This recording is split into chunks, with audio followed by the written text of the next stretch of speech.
the least glamorous part of the Super Bowl that fans never think about, but players deal with all the time? Jason and Travis, I know you guys have been to your fair share of Super Bowls and notoriously gotten those rings as, memory souvenirs and everything. But thank you. Least glamorous. I mean, everything about the Super Bowl is glam. There's nothing that's like the least glamour. The least glamorous is probably, playing the game. Yeah. I think she's asking like, what's one part of the Super Bowl that we don't enjoy if we're in it, maybe? Oh, it's easy. That's the media. Yeah, the media day is the most necessarily unnecessary thing ever. I mean, there's some of it's cool just because there's like so many people there, and it's like that's fine. It just is a long thing that you're done with, and by that point, you don't want to answer the same questions you've been asked 1,000 times. There's some people that go to it and like Nickelodeon and ones that have some interesting questions that make it kind of worth it, but I don't know. I that's probably the part that you're most like, I'm kind of over this. Yeah, it's definitely the one that the players hate the worst, hate the most. There was also something we did where there's like a lot of like corporate sponsors that I think it was at like a Mall of America at one point.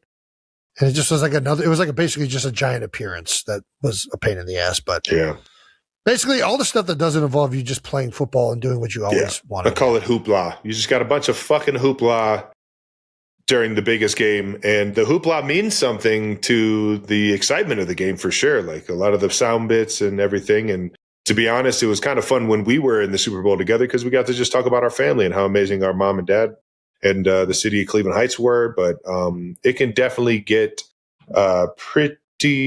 It's just a long week. Yeah, glamorous. GLAMOO.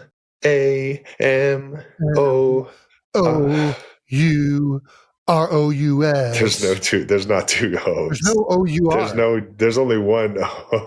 It's whoever said they just spelled it wrong. Fergie knows how to spell it. GLAMOROUS.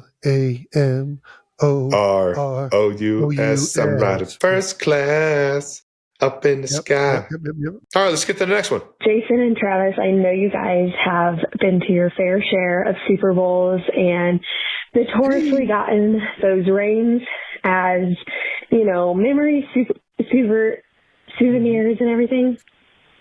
But I was wondering, what is the weirdest item that you've gotten or kept for yourself from one of the Super Bowls that you've been to? Okay, let me know, bye.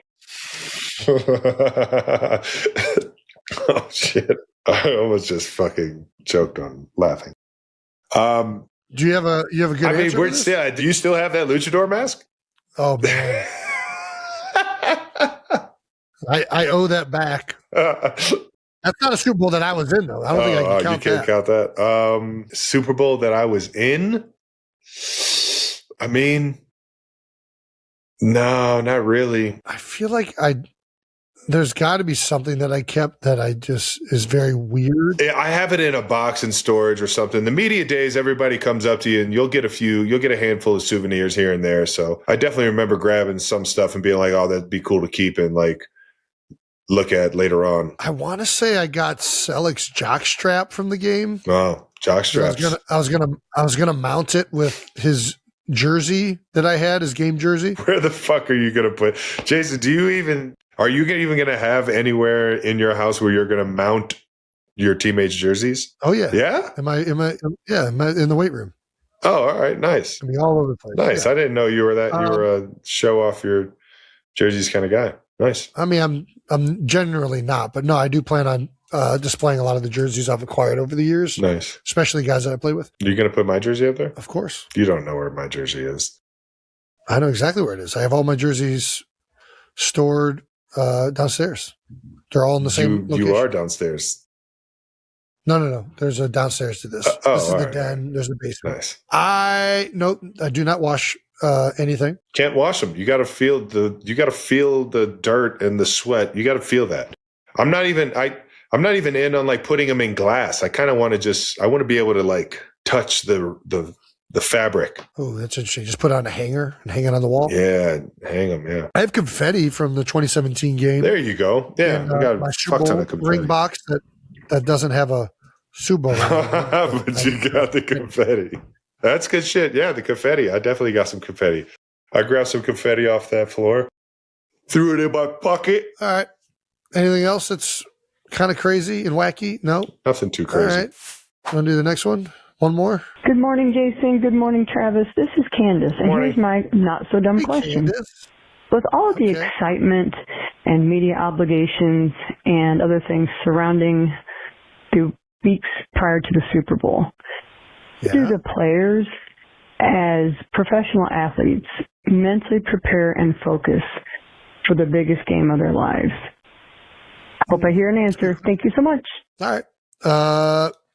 You mentally prepare for it the same way you do every week. That's one of the things that like the NFL schedule and like the way you operate each week, it becomes so routine and so kind of second nature that you just are locked into it. And even though there are a lot of distractions and there are things that are easy to get you out of your comfort zone, you really fall back to like the same training that got you there. And you're on your second week of it at that point, the same week of the Super Bowl. So like you're kind of just going through the same thing over and over and over again. Everything you do that Tuesday is the same thing you did the Tuesday before. Everything you did the Wednesday of that week, same thing you did the Wednesday before. So I think that routine and schedule kind of always did a great job for me, at least, of making you lock in on the game and avoid, all the media and family things and whatnot that end up just being like a lot of outside things that can distract you from the task at hand. Couldn't have said it better myself. I think the biggest thing is that you get 2 weeks. You get a week in Kansas, or you get a week at home, and then you get a week at the Super Bowl. So mental preparation, you typically get the entire playbook. It might switch. They might get maybe 4 or 5 new different plays when you get down to the Super Bowl, but you pretty much know, or at least this is how we did it in Kansas City, is that you know your playbook before you even go down to the kind of the circus that is the Super Bowl with the media and all that stuff. So mentally, you have everything before you even go to the Super Bowl. Repped. Exactly. So you kind of already have that aspect of it. And then when you get down there, you just can't lose focus on the game and can't let the excitement of it get too big, or can't let your mind wander at all the stuff that comes with the Super Bowl, which can be pretty challenging for a lot of people. No doubt. Can I ask one follow-up? Oh, God, Brandon. The week, that weird dead week, do you guys like check out in that week and then start like get back into the Super Bowl after that weekend? Or is it like as soon as you're in, it starts? No, that's what Travis was just saying. So this week right now, the Patriots and the Seahawks, they're not on vacation. Right now, literally right now, they're practicing. They're doing the exact same thing they would do if the game was going to be played this Sunday. Okay, that's kind of what I'm asking. Yeah. No, I know. We also kind of just said this, so it's fine. We'll answer it again though. Oh, okay. The exact same thing you do for a normal work week. Well, Brandon, it's clear that you're not listening to anything we're saying, Brandon. I have other stuff going on. What do you got? Birds outside? There's some cool birds outside. I'm like, what are these fucking assholes talking about? Brown-eyed warbler outside. I saw a scrub jay. Fuck out of my face. All right, I'll take my answer off the air. Jesus. So typically the way the NFL schedule works is like there's something you do on Tuesday, Wednesday, Thursday, Friday, or a structured schedule of like Tuesday, you're going to come in, get an introductory to the team you're playing. You're going to rewatch last week's film. Also, like nice recovery day. Yeah, nice flush. Wednesday, you're getting your first lift in for the week, and you're also watching. You're installing first and second down plays, right? Typically, the run game, especially, is a Wednesday day. Call it the base game plan. The majority of the plays you're going to be running. Yes. Thursday is a day where you're repping most of the passing game. Right? So you're doing like third down, second and long plays. It's a little more special situation, like third down, fourth down, short yardage, goal line, backed up. It's all those kind of special. And it obviously this differs with every team. Some teams might do red zone on a different day. Some teams may do those special situations on a different day. But typically you take one day for base, pass game, third down, short yards, specific situations, and then red zone. Yeah. And then Friday is when we would do the bulk of the red zone install. On Friday, you would hit your 2-minute plays that you're thinking about repping in the game. A lot of those other specialty plays that are the last ones. And that's more of like the fast Friday. You're in and out. It's a super quick day. A lot of heavy walkthrough potential. And then you're going to repeat all of those days when you're on site, wherever you're at in the Super Bowl. Got it. That's why what Trav was saying, like you're kind of doing the same thing again, but you've already repped it once. So you don't need to be as like locked into it. You're kind of just re-engineering and kind of bringing that back to the going front back of your through mind. muscle memory, but in a new location. You're sharpening it. You're sharpening it up. Yeah. All right.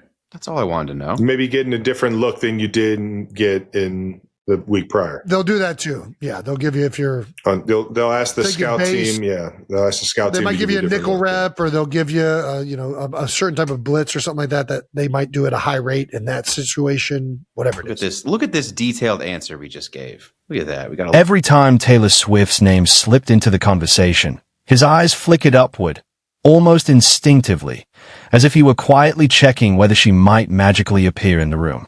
It was subtle at first. Travis leaned back on the couch, hands loosely clasped, his voice carrying that familiar bounce, until the topic of their nightly routine came up. The moment he said, "We're both sitting up," the tight end's expression softened, almost giving away more than he intended. The corners of his lips lifted in a small, private smile. A smile people wear when they think of someone they love without even realizing it. Jason caught it instantly, the way only an older brother could, but didn't tease him this time. Instead, he watched with a quiet, amused pride. As Travis described his full mattress, rolling into it, sprawling across it, fans were already replaying the moment.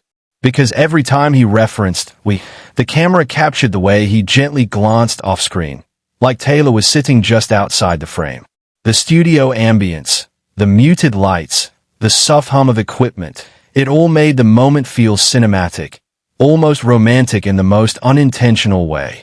But beneath that light-hearted conversation was a deeper layer, one shaped by the emotional weight of a season that ended too soon. When Travis spoke about the Chiefs' difficult finish and Patrick Mahomes' ACL injury, his tone shifted. A quick breath. A quiet pause. His voice trembled just enough for the microphone to catch it. "It's a tough way to go out," he admitted, staring down at his hands. Jason leaned forward, expression softening in a brotherly way that said more than words. Even through the screen, fans could feel the heaviness in that moment. A player processing disappointment, a friend worried for another, a man confronting the uncertainty of his future. But then, with the gentlest emotional swing, the conversation turned to something that's been giving him strength, planning his wedding with Taylor. The mention of the wedding instantly softened the atmosphere again. Travis's shoulders relaxed. A warm glow returned to his face. You could almost see Taylor's influence on him. Steady, grounding, quietly uplifting. While he spoke, his voice carried that youthful excitement he rarely lets the public see. Jason laughed under his breath, watching his brother transform from NFL superstar to a man simply in love. And when the conversation touched on Taylor's appearance on Graham Norton, where she admitted she was excited, not stressed, about planning the wedding, Travis couldn't stop the shy grin that spread across his face.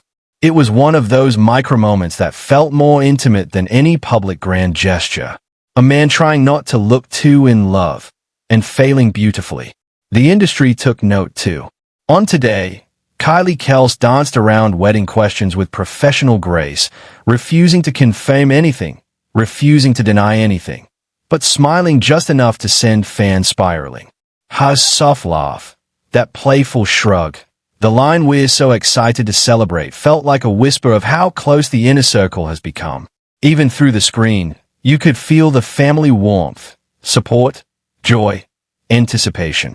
What fans loved most about the episode wasn't just the stories, or the sleep mattress banter, or the football reflections.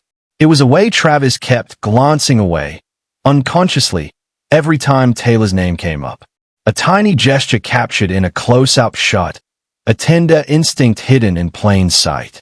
It was a look of a man who isn't just engaged, but deeply, quietly, irresistibly in love. And as the episode faded out, viewers were left with one lingering question.